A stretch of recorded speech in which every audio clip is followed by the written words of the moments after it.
Yo, yo, yo, yo, yo, it's another podcast with your boys Bill, James, and Tig's Excellent Adventure. This week, we're going to talk about Eric not being here. And being a bitch. And the NBA playoffs so far. And how boring they've been. And or how exciting they've been, depending on who you're rooting for. It's all happening right here on the number one podcast in all of the motherfucking nation, bitch. That's right! It's another fucking podcast! Yeah! That's right, bitches! This is the number one podcast in all of the world, the nation, and the motherfucking universe.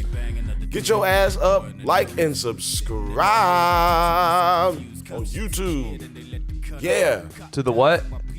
To the what? To the Bill, James and Tig's. And no Tig's. Oh, man. That's right. It's Bill, James, and Tig's Excellent Adventure minus Tig. Sans Tig. First of all, we want to go ahead and berate him because he... How much of a bitch do you have to be to get to get food poisoning from a bagel? Wow.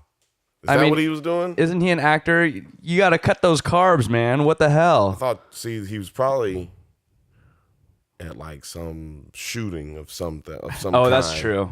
And then ate one of the bagels. It was out there hoarding himself of free bagels. He was hoarding all of the free bagels and then made himself absolutely sick. Yeah, the shoot ended and there was a whole bunch of leftovers and well, we're gonna throw it all away if no one takes it. And he's like, I got it. And he takes the bagels first. And then also, he seems like a cream cheese guy. Oh, yeah. So he probably had a lot of cream cheese on there. Ooh, made his shit get the bubble guts. Fucked them all up. He's probably listening to this in the bathroom right now. Or I got another theory. What is it? That he was upset about our Terrell Owens conversation. He was so bad last night Fuck that Bill. he had to go fucking do so much research, he didn't get no sleep. He was up all night, and now he got nervous when he was getting ready to talk about it because he was excited, and he just started shitting immediately. Just started shitting everywhere. He needed another week of research. He needed to go to makemecorrect.com and find all the stats. Yeah, he's gonna find all the stats. Player metrics dot football. He'll go like per 2 minutes. So-and-so is better than so-and-so, but per 4 minutes, that's where his point is correct. It was a really funny conversation. We're going to talk about it next week. There's a teaser. Top wide receivers of all time. Top wide receivers of all time. You guys put it in the comments. Let us know who you think top wide receivers of all time, living and breathing, and dead as well. That's poetic.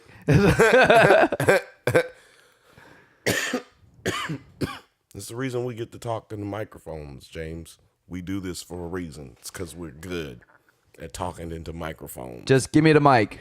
All I need is one. And pass the dro. Those things, they work together well. Facts. Anyway, y'all put in the comments. Let us know who the fuck you think is the best wide receiver of all time. If you type it into Google, it's going to tell you Jerry Rice.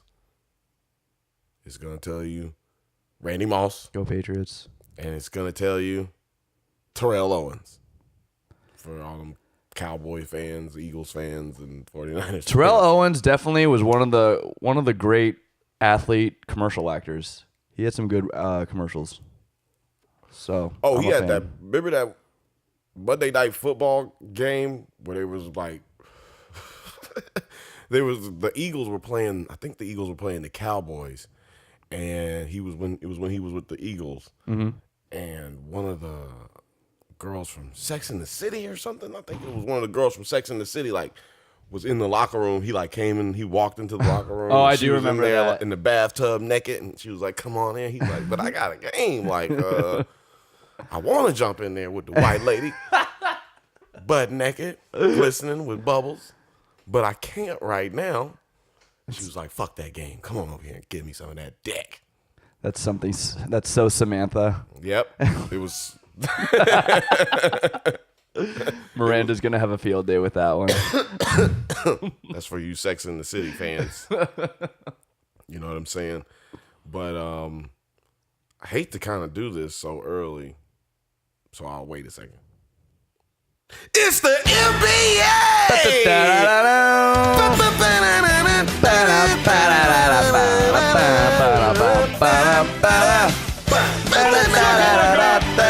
He's on fire! That's right, ladies and gentlemen. It's been a fucking exciting fucking week of basketball. It really has. It has been. If you're a Warriors fan? If you're a Warriors fan or Rockets fan and you attended the basketball games, maybe it's fun for you. But otherwise, it's really been kind of... He's heating up! It's been nothing but 20-point games Blowouts at the third quarter, and you're like, oh, well, I think I'm going to go watch Dancing with the Stars, see what they got going on. These games are definitely... Have a laptop on your lap and like check your social media while watching the game in the background status. Yeah. Well, I think I was watching Westworld. Oh, nice. While I was catching up on television, you know. Well, it's like, you know, write that in the comments. Y'all let us know, what were you watching while not watching NBA playoffs this week? Because it was kind of boring. It really was. And, you know, we might even change gears on this very podcast and talk about those very TV shows you might want to discuss. Yeah, we're going to do that. That's coming. Teaser. Okay. But for now, the NBA. So last time we talked the first two games of each series we dived into, and now we're another 2 games in. I got some thoughts. Do you have some thoughts, Bill? No, go ahead. I got plenty of thoughts, man. I got all kinds of thoughts. Well, basically, I mean, we can go over the Rockets and Warriors first. Let's start there. Because I have some questions. Because, well, last week we were watching the game during the podcast, which we probably should be doing now. But we were watching the game during the podcast, and... The Rockets won. The Rockets were dominating because they were moving the ball. Mm-hmm. Everybody was getting involved. PJ Tucker had 22 points. Yep. I mean... Because he had more than one shot. Exactly. Attempt. You know, he was out there balling, you know, whatever. First time he's done that in like 50 games or something like that. Whatever. He did it. He did his thing. But my only problem is D'Antoni came out and said that he lied. I mean, he came out and just lied and said that they didn't change anything, which they obviously did. They clearly did. When they went back to not changing anything, they lost. So you saw game 3. I saw game 3. Went back to doing the ISO. Yeah, I saw when the Rockets jumped out to an early 8-4 lead, I believe, and they were heavily targeting Stephen Curry, and I think they got like a bunch of layups or dunks from Capella. Harden made some layups, and they were just going right at Steph Curry. And then the Warriors called a timeout, and then out of the timeout, the Warriors drew up a play, and Steph Curry hit a 3-pointer, cutting it to 8-7. And then like that, let me snap for the microphone. Like that. The Rockets just went into frenzy mode. They were just running up and down the court, jacking up shots, and playing right into the pace of the Warriors. And the Warriors just built a lead because of that. And I really have to fault D'Antoni there for not being able to control his team. Tell the truth. I mean, like you said, Bill, they went non-ISO ball from game 1 to game 2 and won handily, and then they go back to ISO ball or not even ISO. They like even the wrong people were jacking up shots. Ariza was just jacking up a transition 3, Clank, and and you're not gonna. And if you're gonna play like that, you're not gonna beat 3 of the greatest shooters of all time. Yeah, they're. What Ariza, I think, was doing is shooting out of frustration. He wanted some attempts? He wanted an attempt. He got to get it in. Okay. He's like, also, frustration in the fact that they need to be getting more of their shots early in the shot clock, and they haven't been doing that in the games that they've lost. They haven't been getting their shot up until late in the shot clock, which means somebody's having to get up something really difficult, you know? And I really feel like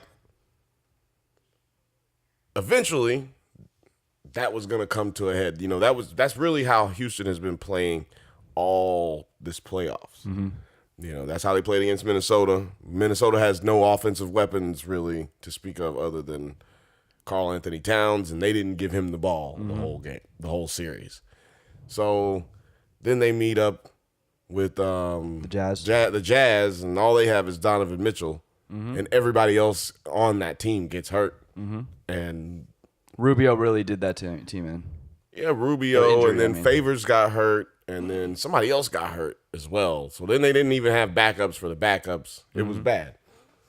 But now they're playing against the Warriors. And even though they were playing against those bad teams, they were turning the ball over.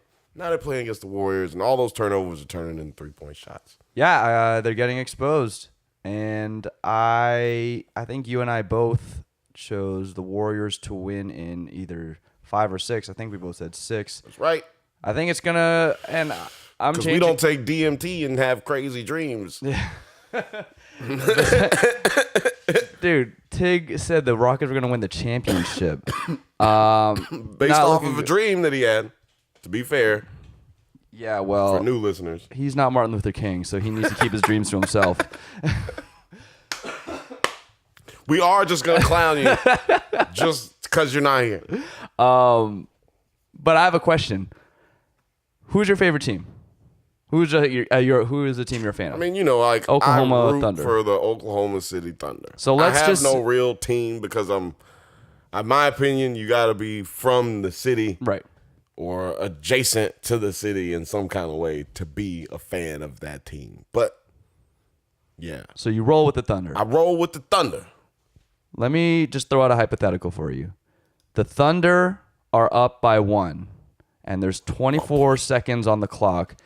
And you're playing the Rockets, and the Rockets have the ball, and the ball is in Chris Paul's hands. Are you afraid? I'm not going to be afraid, but I'm going to put my best defender on him. And then I'm going to watch the magic happen. Watch him fold under pressure. That's what my point is. I watched Chris Paul play for 5 years on the Clippers, and I was never high on the Rockets when they traded for him, but obviously they did really well. But I have no confidence in Chris Paul. I'm not afraid of him if he's playing my team. I think he's a bit overrated. He's obviously a great point guard, but he's not a killer, and I'm not afraid of him, and especially in a big game. He used to be a killer. I feel like that's the problem. He's old. He's 33 or something. He used to be a killer. He's just, he's gotten old. He still has the mentality that he did when he was 25, 23, and he doesn't have that ability. And due to some of the injuries that he's had over the years, he's had a few. He is a little slower. And, he has a personal vendetta, no matter what nobody tells you. He has a personal vendetta with Steph Curry. Since the Clipper days. He feels like he would have at least 1 championship, maybe 2, if he hadn't had to deal with Stephen Curry and Klay Thompson. And they touted him as the greatest point guard in the league, and Chris Paul is still probably at the end of his prime saying, hey, I'm still here. I got to imagine it's got to be like when your little brother starts beating you in basketball. Starts getting taller. Yeah. Get better looking. Faster. Getting more girls than you. All the girls. Getting all the girls. His foot's bigger than yours. Yeah. You're like, damn.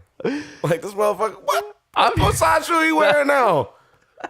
You wearing what size shoe? Like, damn. It's like, I'm here too. Like, yeah. I just feel like and then didn't State Farm get Stephen Curry? Did they? They got Stephen Curry 1 year at the same time. Oh, yeah. And boy, if that's not something, I'm on your doorstep shit. I feel like he really does feel that way, and I think it gets in his mental. Mm-hmm.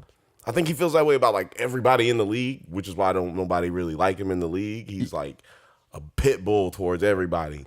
I could see that because sometimes the way he plays, I feel like he sometimes goes out of at least on the Clippers, he would go out of the offense just to kind of prove a point. Is like, hey, this is the right pass. Bam. You should be making this right now versus, hey, maybe just let Blake Griffin post up on a smaller guy. Exactly. That's instead of taking advantage of some mismatch, he's like, oh, I'm going to show y'all this right here. Right. Which he has a lot of opportunities to do that in this offense. Sure. Because everybody else is just moving out of the way. Mm-hmm. But, they don't care. They're not superstars. They don't care about their numbers. Blake Griffin is a superstar. He cares about his numbers. Mm-hmm. DeAndre Jordan is a superstar, is a star at least, and he cares about his numbers. And those guys want to see the ball coming to them. These other guys, they don't really care, which is why the offense works. In my opinion, they need to play Ryan Anderson. I know. Who's played maybe 5 minutes average in this series. But he's been hurt. He's coming off an injury, ankle sprain or something like that. Plus, he's too slow for this Warriors team. But he's like helped them win a shit ton of games. He's like, what was it? I can't remember. He's in the like top 5, top 10 in 3-point shooting though this season. Percentage? Yeah. Oh yeah, he's a great 3-point shooter. He's a great 3-point shooter, and they need that right now. And if they had him and his size, I think they'd be doing a little bit better, more consistent. But I think he's just coming off of that injury and maybe not 100%. And they don't want to risk giving up points because he's just out there and not. But he got some good garbage time the other day. Maybe they'll kick him into action. But we haven't seen a James Harden collapse. If anything, we've seen the opposite. He's really trying out there. Well, I feel like the last, game 3, I feel like was a slight collapsey. Well, he was getting to the basket, but he was missing a lot of layups. Exactly. That's his thing because he's missing the layups because he's looking for the foul. He does look to the ref a lot and does jump into contact a lot. And I feel like that is what breeds those missed shots that he's supposed to get off of his dribble action, and leads to less confidence in his shot. And then he starts trying to pass, which that's where it leads to a lot of turnovers, a lot of careless passing. Especially against this world-class defensive Warriors team. Yeah, and the Warriors are just moving the ball more. I mean, they're moving the ball. Like, to me, the Houston Rockets could play as with Stephen Curry shooting the way he's been shooting. Which is poorly. Well, no, since the last game. Okay. If he's going to shoot like he did in game 3, no one has a chance to beat this team, period. Because of the way they move the ball, anybody can do the same things that Golden State does against Golden State and still lose. Because they just do it better. Like, they already have it programmed. Everybody's already in this program. Oh, we got it. Boom, boom, boom. This is the reason that we're here right now. It's the Western Conference Finals. And people always say, yeah, the new NBA, you have to shoot 3-pointers. It's like, yeah, you have to shoot 3-pointers if you have 3-point shooters. You can't just be like, right. You can't just say, oh, yeah, we need to be taking more 3-pointers because it's a more effective shot. No, you need to be able. You can't have Shaq shooting 3-pointers. You have to play to your strengths, and 3-pointers is the Warriors' strength. And even if you're gonna have a guy shooting 3-pointers, just that's all he's gonna do. He's gonna be all-time great 3-point shooter to be that kind of guy for you, day in and day out, which Melo used to be. Which is why people thought that at least the Thunder would have a fighting chance in the playoffs because they would have Melo at least to be out there. He could at least spread the floor. Exactly. But we know how that worked out. But it just goes to show you how it won't work if you try it with someone who can't do it. And I just feel like they got too many guys who aren't consistent. The Houston Rockets have too many guys on their team who aren't consistent enough. The PJ Tuckers. The Trevor Ariza is a great 3-point shooter, but that's not really his game. It's defense. His game is defense, and he can drive to the basket. He really is. That's a better way of looking at him as a offensive player. He's a well-rounded offensive player, but not a star. Fun fact, after the 2009 championship run with the Lakers, where Ariza was very, very much a part of that, and the Lakers had to make a choice between either him or Lamar Odom. They chose Lamar Odom. The Rockets actually signed him to a big contract, hoping he would be their number one scorer. Yes, they did. It didn't work out. It did not. He had to go to the Wizards to establish himself as a role player. Found himself back to the Rockets as a role player. So before we start thinking Daryl Morey is this iconic stats genius, he has had some missteps in his career, and it wasn't until the Thunder made a dummy mistake by putting Harden on the trading block is where he got lucky, because this dude was rolling with Jeremy Lin and Ariza in his back pocket. Even after the Thunder put James Harden on the trading block, they could have still gotten him. They still offered him less. They didn't offer him the max. So he left. Now he had to take less. See, the reason people say, "Oh, well, it's not about the money. He took less." No, he had to take less because the Thunder drafted him. So no one could give him more money than the Thunder would have been able to give him. But the Thunder offered him less. Exactly. Yeah, okay. They could have offered him the max. Yeah, but they chose not to. But it was like by $4 million. Right. But still, that's just that you can't pay attention to that, because that they were just saying, I don't want to re-sign James Harden. They made a decision. Right. They said because people forget that was right after he just had the collapse in the finals. And he literally was the reason that they lost the NBA Finals. Like, hey, man, we made it here because you come off the bench and you score points. What happened? Like, well, the Heat made it their one of their goals. Like, we're shutting Harden down. Right. And then he had them Harden eyes. That's why I call him the Harden eyes. His eyes get big like he just did a fucking ounce of yayo. What do I do? How do I get past? His eyes get so wide. Like, guys, I'm okay. It's okay, guys. I'm okay. I'm okay, guys. It's okay. I'm okay. Like, no, you are not okay. You are definitely not the one who's okay. As a Thunder fan, do you wish they didn't make that trade? No. I don't know. As a Thunder fan, I would never want James Harden on my team. Wow, I think you might be in the minority there. Well, I like being on the right side of history. History will go out and prove that this dude is a choke artist. Well, yeah, I mean, and he literally was the reason that they choked to death in the finals. Now, the reason that the Oklahoma City Thunder never got back to the finals as constructed with minus James Harden was simply because Kevin Durant got hurt twice. Yep. And then Westbrook got hurt twice. Mm-hmm. And they happened to get hurt one year, the same year. I mean, they were both hurt in the same year. Just at different times. Well, they both were hurt, but then they ended up missing the same amount of, like, the end of the season. They both didn't finish the season. And then I think Westbrook came back at the end of the season. But yeah, they were both hurt in the same season. And you can't win like that. You can't win without your superstars. And, speaking of not winning without your superstars, there's another fucking conference finals taking place on the East Coast. Where it is a lot more interesting. Yep, because the Celtics without their superstars, Gordon Hayward and Kyrie Irving. Did you see the lost 2 games in Cleveland? Boy, they can't win on the road. Yeah. You want any more of this? Well, that one's not my cup. But sorry. We're drinking wine again, guys. And there are a lot of glasses out here. I got some thoughts. Talk about it. Talk about it. We're talking about Boston fucking up right now. Yeah.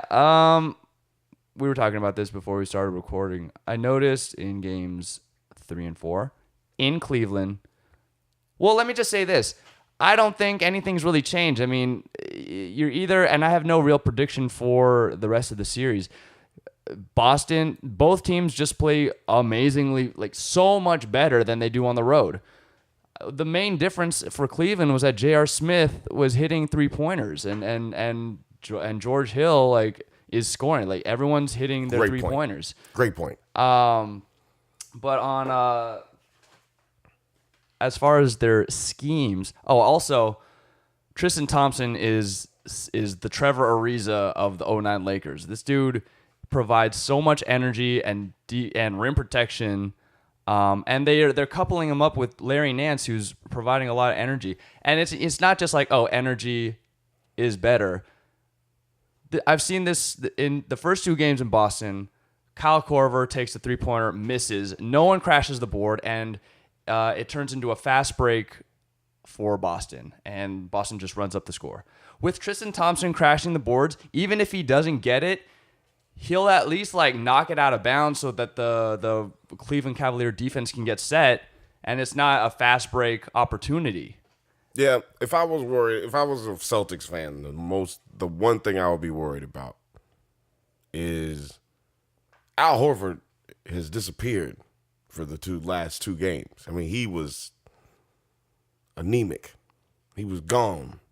He was somewhere else. He must be going through some things. Like, I don't know. Like he was in Neverland. It was like he ate something bad in Cleveland or something. Like it's like he was eating bagels with Tig and had the runs or something. Yeah, he must have been eating the same bagels. They went to the same bagel shop.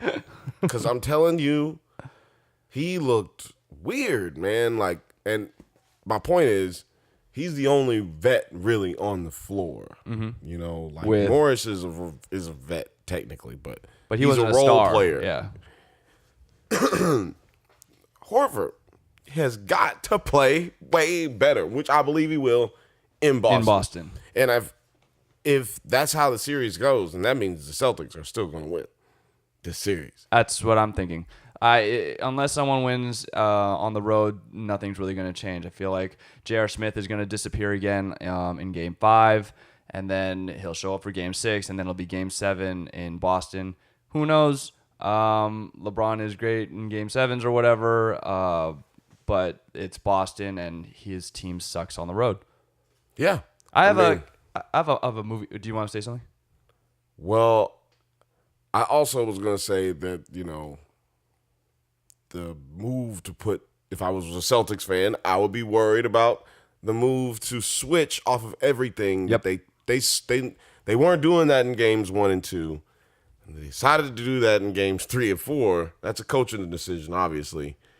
But it makes you wonder, what makes you decide to do that? And then what makes you decide to keep doing it even though it's not working? I don't know what they see. I assume you're talking about the constant switching on defense to where somehow Terry Rozier is constantly guarding LeBron James. Constantly guarding LeBron James. And, you know, what they need to do is just tell the defender, you got to go over the top. You got to force your way over the top of every screen. There's not going to be no switching. There's not going to be no going underneath. We're going to go over the top of every screen and play defense. You're right. And I've noticed this a lot in the playoffs, but all the players seem to be so hell-bent on switching. Because it's easy. Yeah, it's lazy defense. They don't even have to really screen. They're just like, oh, here comes the screen. Let's switch before the screen is even set. Right.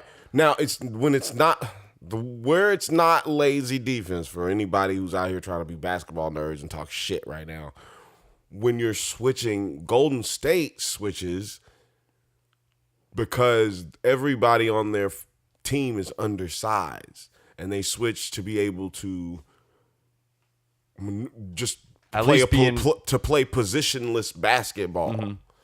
It's different when you're switching and you're switching to a guy who's what's Rozier? 6'3", 6'4", who's on a guy who's 6'9". Yeah, you got whoever, Jaylen Brown or Marcus Morris on LeBron James, and then just a quick screen. Here's another snap for the audio, and it's like, oh, automatically without much hesitation, Terry Rozier is on LeBron James. Right. And he can bully his way so easily, or look over the top of him to make a quick pass, or shoot over him very easily. It's terrible, man. It's like, you know what LeBron James shot in Game 4? Game 4? 17 for 28. That's 17 made shots and 9 misses. Yeah, but he didn't even really shoot in the fourth quarter. No. I was like, damn, he had 40. Quiet 44. He had 42 points in the third quarter. I felt like I was like, damn, this fool is they're just letting him do whatever they want, whatever he wants, which leads me to think, is Brad Stevens lulling them to sleep? Is he letting them show something in their game plan while... A long con? Yeah, a long con. Showing something that he wouldn't normally do in his game plan. And then allowing them to think that, hey, maybe I'm not going to do this or I'm going to do that and whatever. You know what I mean? Like he's letting them show me your hand. Is that really Tyronn your thought? Lue. Is that really your thought? Yeah, man, I'm going to go out there on that limb. I'm thinking in the minds of Celtics fans right now. I'm out here with y'all right now. I'm like Michael Rappaport. I'm renting the Boston Celtics right now. I'm renting the Boston Celtics right now. I'm renting them. Your voice has to go 10 octaves higher if you want to be Rappaport. How do you, I'm renting. What are you talking about? I'm renting the Boston Celtics right now. This fucking. I know I'm a Knicks fan. We don't talk about the Knicks right now. We don't talk. It's May. We don't talk about the Knicks. For what? We don't talk about them. We're talking. I'm a Boston Celtics fan only until the end of June. Hey, he played a Boston guy in Beautiful Girls, I think. Hey. Terrific actor. Underrated actor. Great guy. What else did I see in Game 4 and Game 3? I'm telling you, there's something in the water in the Cavs. They just play better. They're a lot faster, a lot less one-on-one. It's a HGH. lot more. That's what's in the water. It's HGH. They can't bottle it and bring it on the airplane. No.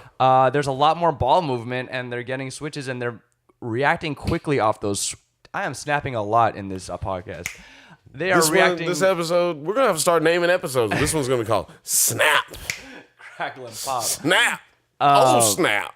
They're doing this 3-man weave at the top of the key, but when they get the switch they want, they're not waiting 5 seconds of the shot clock to run off. They're making quick moves and making quick decisions, forcing the Celtic defense to work a little bit. Also, I disagree with your Brad Stevens long con game because in the first quarter I saw a lot of missed layups and a lot of missed dunks by the young Celtics. Man, them boys missed it. I was talking to a homie on the phone. Shout out to you, Tig'S. I was talking to him on the phone. And Morgan. Shout out to you, Morgan. I was talking to him. Morgan Haley? Yeah, Morgan Haley. That's my cousin. No. Yeah. I was talking to them when they was watching it. I was watching it on my phone while I was talking to them on my phone, baller status. And and you know how I get down, you know what I'm saying? And yeah, they was like, was it Jaylen Brown, Mr. Dunk? Yep. Ted said, this bitch just missed a dunk. Bitch just missed a dunk. I said, damn, man, he did just miss a dunk. That's terrible. What are they doing? Like, if it's something in the water in Cleveland, it has an adverse effect on the Boston Celtics. On green or something. Yeah, because they are not getting it. They are not getting the same water. HGH. Yeah, and it looks like if him and Tatum don't get off to a good start, it seems like they fold under pressure. Kyle Korver is looking great on defense against the Celtics. Yeah, Kyle Korver woke up. Maybe he just got over his brother's death or something. His brother passed away earlier this season. Maybe he's just now, shaking it off. Now he's like, I'm back in game shape. Got back in game shape. But he only had 14 points. But that's all LeBron needs. He just needs serviceable rotation guys, and he can win a championship. He can beat a team that doesn't have any stars. That's what he can do. Well, I'm staying with my pick. I'm staying with my pick too. I mean, I'm not saying that LeBron James can't beat the Celtics. He definitely can't beat the Warriors. You know what I'm saying? I don't think that anybody can beat the Warriors. Not as they are assembled right this second. I have a movie comp for the Cavaliers. LeBron James is Denzel Washington, and Kyle Korver / Kevin Love is Ethan Hawke in Training Day. Because when they're hitting their 3-pointers, LeBron is like, Right. And then when he's missing them, he's like, y'all think you can do this to me? Yeah, dog. I'm the LeBron James. King Kong ain't got nothing on me. He does have... That's very good. That's very good. Denzel, by the way. I just watched it yesterday. Also, shout out to Training Day. Shout out to Denzel. Shout out to Ethan Hawke.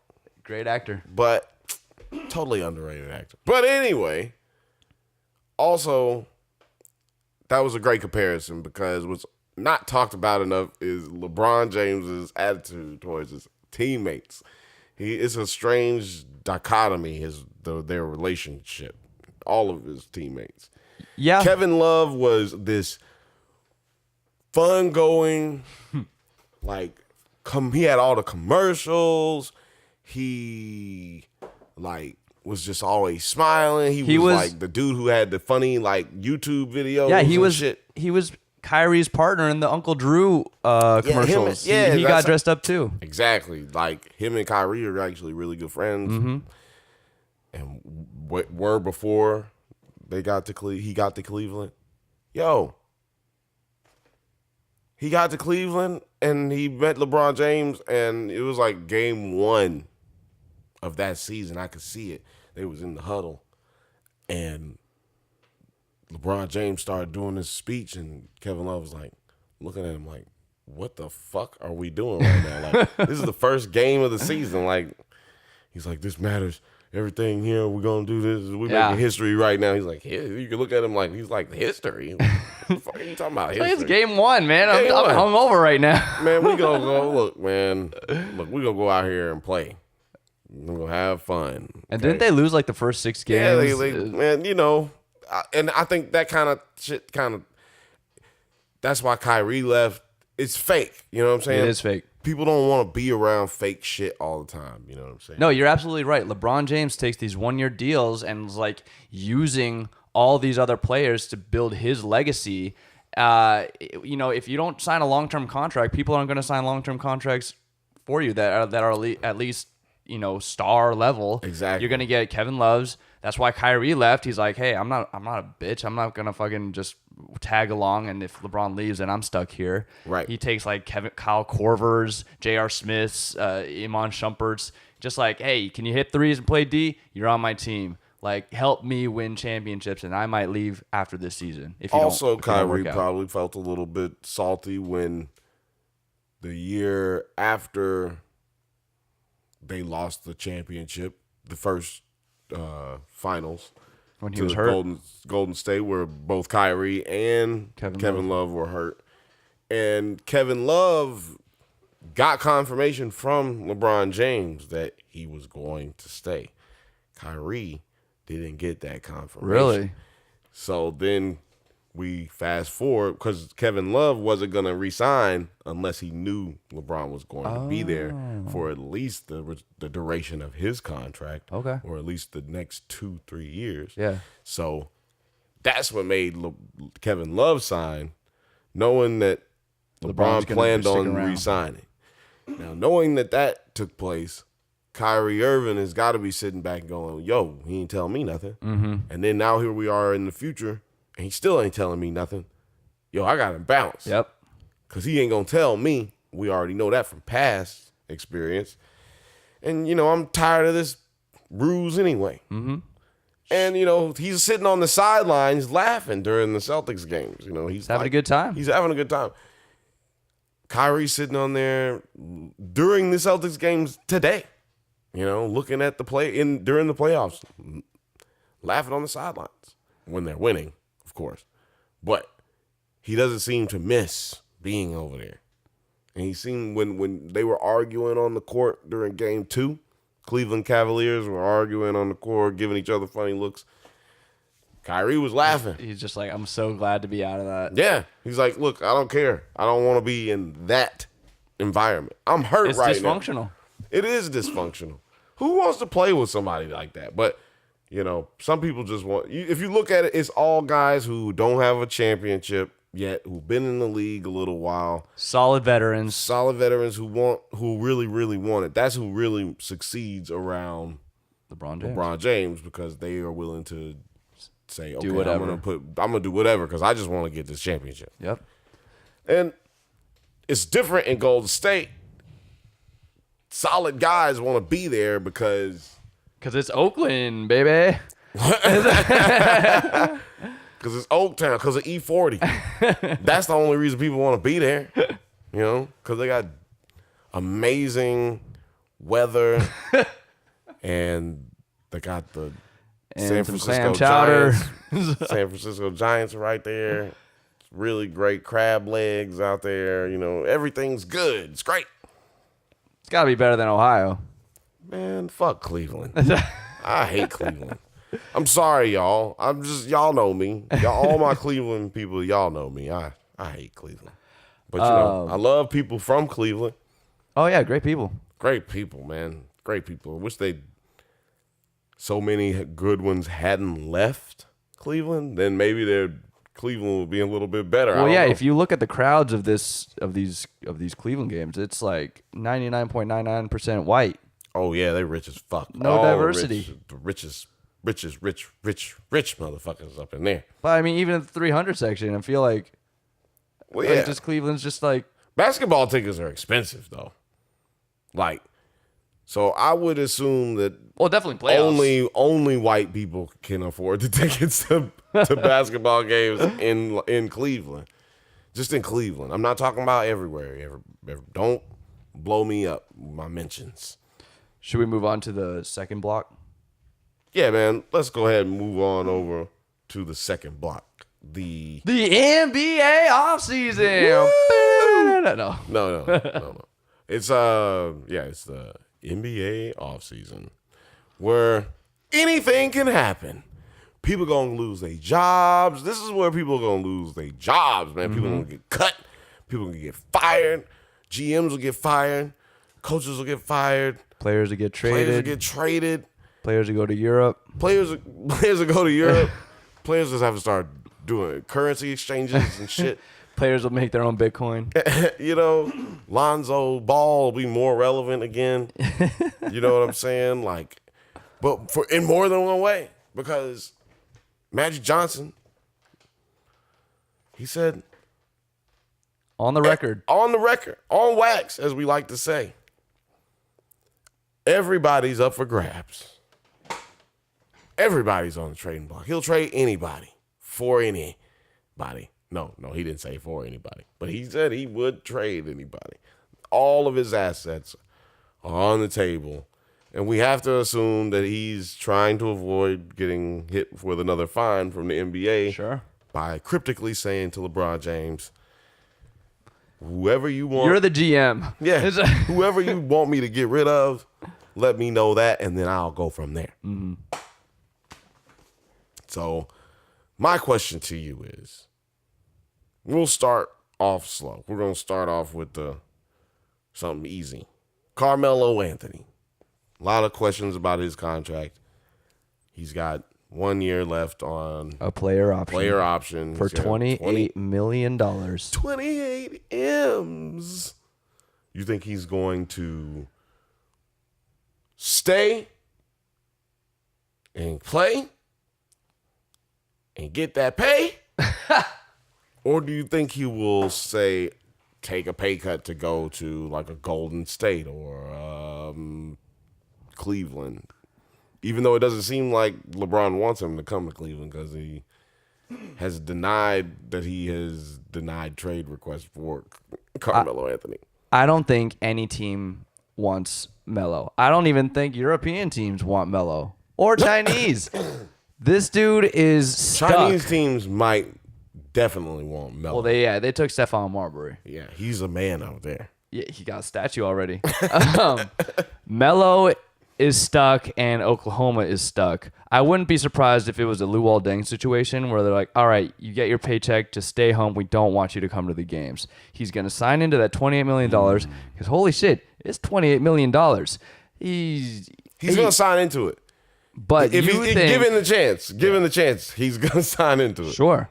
But we've talked about it before. You think that there's a buyout situation. Yeah, I think he can sign into it. And then they can offer to buy him out for like $22 million or $20 million.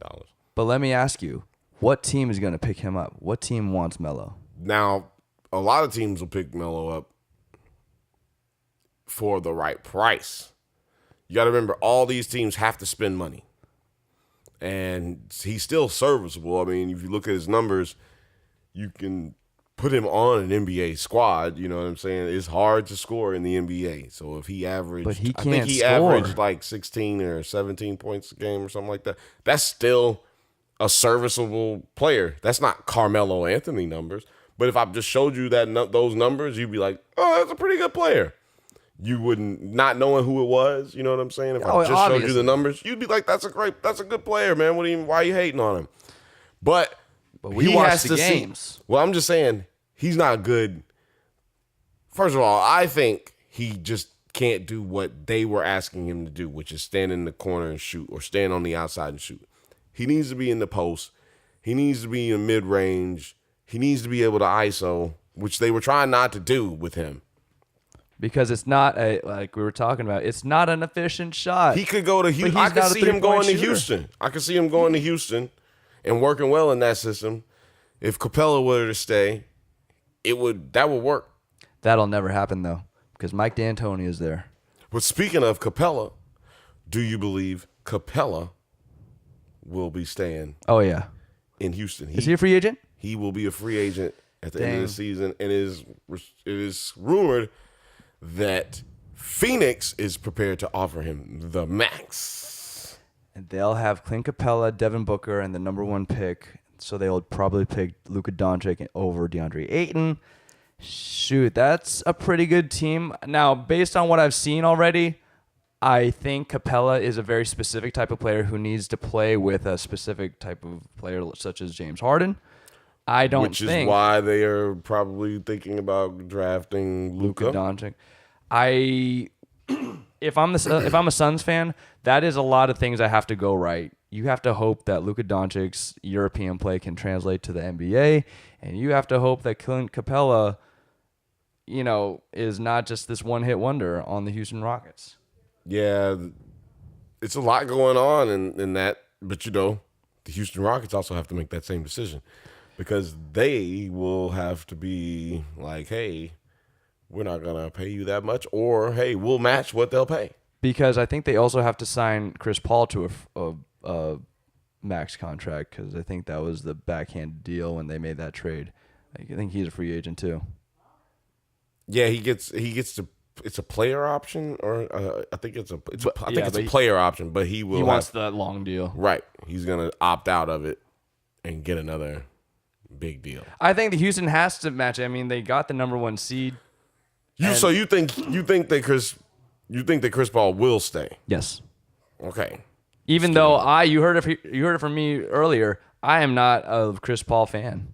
I think he's overrated. No, we're not talking about fanhood right now, because we're just talking about business. We're talking about the numbers and basketball. What makes basketball sense? Daryl Morey loves Chris Paul, and I think he loves Clint Capella. He's like the Dwight Howard control alt delete reset. He's what Dwight Howard should have been when he was on the Rockets. I think they have to keep this team together. I think they do need some changes, but I don't think it's amongst that big 3/big 4 with Eric Gordon. Paul George. Where do you think Paul George is going? I guarantee he's a Laker. I think he's not going anywhere. He's going to stay in Oklahoma City with Westbrook and another year of Melo. No, we already said I think they're going to get rid of Melo. Well, then here we're talking about if and then statements. So if Melo stays and doesn't get bought out, does Paul George stay and re-sign long term? I don't think there's a scenario where Melo is playing on the Oklahoma City Thunder. But if he does, I don't think that's going to happen. That's like saying if Westbrook asks for a trade request next year. I don't think that's going to happen. But I mean, if he does, I still think he re-signs. He's just going to be like, "Look, Melo, you got to come off the bench." Like they might have to have that conversation with him. Like, you know what I'm saying? Like, yo, my bro, like real talk. You can really get some good numbers coming off the bench, though. You could probably get you 20 off the bench because he could still come in and finish the fourth quarter if he wants to, you know what I'm saying? But he got to come off the bench. Wherever he comes out of, the 17 points you get, that needs to come off the bench. You know what I'm saying? And so, the only reason I don't think he's coming to Los Angeles is the same reason I said that Russell Westbrook wasn't going to Los Angeles. Is people think that these dudes want to be in LA because they want to be stars and da-da-da. These guys already feel like they're stars. They kind of resent the fact that people think they got to go to other places to be stars. Paul George didn't want to leave Indiana, and Indiana was a bad situation. The organization tried to trade him a couple times. He was like, yo, I done given up the opportunity to go other places to stay here. And y'all have traded all the pieces away or cut them or let them go or whatever. Like, he left because that's a bad organization, just like David West left there because it was bad. David West took $1 million contract at the Spurs when he could have got a max contract at the Indiana Pacers. That just shows you how bad that organization was. Their team sucked. And I think even David West was like, if I'm a max player, this team is not going very far. Right. And so, I think that was the year Paul George was hurt. That's the year he broke his leg, I believe. Yeah. So, yeah, it was just like, nah, I'm going to leave this situation. But speaking of LeBron. Hold on real quick. I guarantee Paul George because Magic Johnson has been fine. He was on Jimmy Kimmel. He's talked about Paul George. I think there's a real relationship there. And I think this has been set in motion since before the trade to Oklahoma City happened. I think Paul George told the Pacers, look, trade me to the Lakers now or lose me for nothing. And they traded him to the Oklahoma City Thunder. I think the Thunder knew there was no guarantee he would stay. I think they tried to, convince him. Obviously, it didn't work out. I just think it's a very high, I won't guarantee it, but I've been wrong before. I don't think that he said trade me to the Thunder. I mean, trade me to the Lakers. I don't think he said trade me to anybody. I think he said trade me, and they said okay, because they tried to trade him the year before anyway. So they said, okay, we'll try to trade you. And the only confirmed trades that he was brought, that he said he would do that didn't come to pass was LeBron, teaming up with LeBron in Cleveland. 2 of different attempts that they had. Mm-hmm. Those are the only ones. But we didn't hear anybody talking about them trying to get to the Lakers. But you heard Magic Johnson saying it. I think he wants to play with LeBron in LA, wherever LeBron is, because Paul George realizes he is not a number one guy. I think that he realizes that. Well, I agree, and I think you're discounting the fact that the Lakers have a bright future. They have solid young players. I'm not talking about that, but he's gonna be the number. If LeBron James is not there, he'd be the number one guy, and I don't think he wants to be that. Just like Kevin Durant Well, didn't you wanna only be asked that. me about Paul George, and I said Lakers. Right. I think there are more Well, that's why I players was about coming to the Lakers. That's why I just moved to. That's why I moved to LeBron James. Okay. Because I was like, because those two things are one and the same, basically. Mm-hmm. Which also we might as well just move to Kawhi Leonard because it's also being rumored that Kawhi Leonard wants to be a Laker, which no one's ever heard him say because no one's ever heard him say more than 7 words. Even room service is like, look, tell us what you want. You have to stop Food. picking up the phone and just breathing, sir. Which one do you want to talk about, LeBron or Leonard or both? Whichever one. Where do you believe? You believe both of them are going to the Lakers? I think it's definitely in the realm of possibilities. Look, All three of them cannot play together. One, and why not? they cannot play together. That is a all defensive team right there with just all-time scorers. Paul George would definitely be his third string or Since you third option believe there. that LeBron and Paul George and Leonard will I said all have I a didn't possibility think it's a possibility. of being Lakers. But let me tell you this: I don't even want all three because I like the young core we have, and we would have to pretty much give everything except Lonzo not Ball to pretty get much. all three. Everything would have to go. Yeah. Everything that they've drafted the last 4 years would have to go Yeah. away. And then they'd have to get a bunch of garbage players, and it's what I call the LeBron effect. When you get a LeBron-built team, you have to build a whole bunch of sorry-ass players from around the league Yeah, we just talked about it. so that you can get, 3 really decent, really good players, and who knows where they are towards the end of this career. LeBron James is going to be in his 16th career next year. No matter what nobody says, eventually he's going to slow down. I think there's at least 2 more great LeBron years. 16, I think 17. we're seeing like the last one. Really, because he's playing probably But it one happens. of his top it 3. doesn't happen. Look, Melo had a great year last year, numbers wise. If you look at his numbers. He didn't make the playoffs. We're not talking about that because he had a terrible team. He has made the playoffs with the Knicks in the last 5 years. Yeah, you got to bounce in the first round. That's not what we're talking about. We're talking You're about comparing LeBron to Melo. no. Look, what we're talking about is great players have great stats. Like they will put their numbers up. You can't stop great players from getting their numbers. But all of a sudden, it happens. You don't look.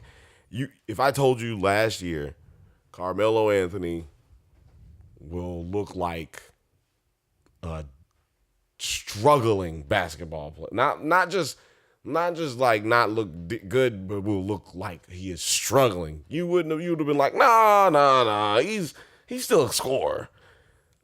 But he could not score. He could not do the one thing. He played better defense than he did offense in this playoff season.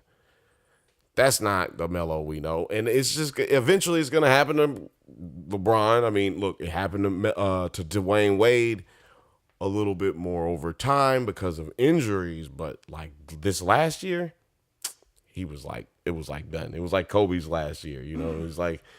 Well, Kobe got hurt. Yeah, Kobe got hurt too, but I'm saying LeBron Wade doesn't get hurt. Dwayne Wade got hurt too. Look, everybody gets hurt. You know what I'm saying? But LeBron doesn't get hurt because he takes HGH. We already been over this. Well, there you go. Whatever it is, it's working. Yeah, I mean, yeah, look, if they have an advertisement for the shit that LeBron James is taking, that shit is going to sell millions. Well, Jason Tatum was at LeBron's camp. I think LeBron just gives whatever human growth hormone to all his guys. It's like, yeah, he was Jason Tatum is like a 25-year-old, 5-year vet. He's like, yeah, because he's built like one because of that HGA. He's 20 years old. He's the same height as LeBron, almost the same height, like 6'7". They say LeBron 6'8", 6'9". Jason Tatum 6 years ago was like a foot shorter than LeBron James. They showed a picture of them standing next to each other. Like, I was like, what the fuck? What are they giving these kids? What is he eating? Like human growth hormones and Kentucky Fried Chicken? Is there like Is there like a place you go? There's obviously a place you go and get human growth hormone. Amazon Prime. Amazon Prime, Yeah. It's got to be Amazon Prime because I have Amazon. I don't have Amazon Prime though. I've never seen HGH on the Amazon. It's in the dark Amazon. Oh yeah, I gotta get up with that. But anyway, so since you believe that, I believe it's more likely that LeBron ends up anywhere else but Los Angeles. I think than Los Angeles. I think Los Angeles is in the lead, but maybe by like, it's like a 30% chance he stays in he goes to Los Angeles. Maybe like 25% chance he stays in Cleveland. And then like, 10% here, 10% there, wherever. I don't see him going to Philly, and I really hope, this is where my heart messes with my brain.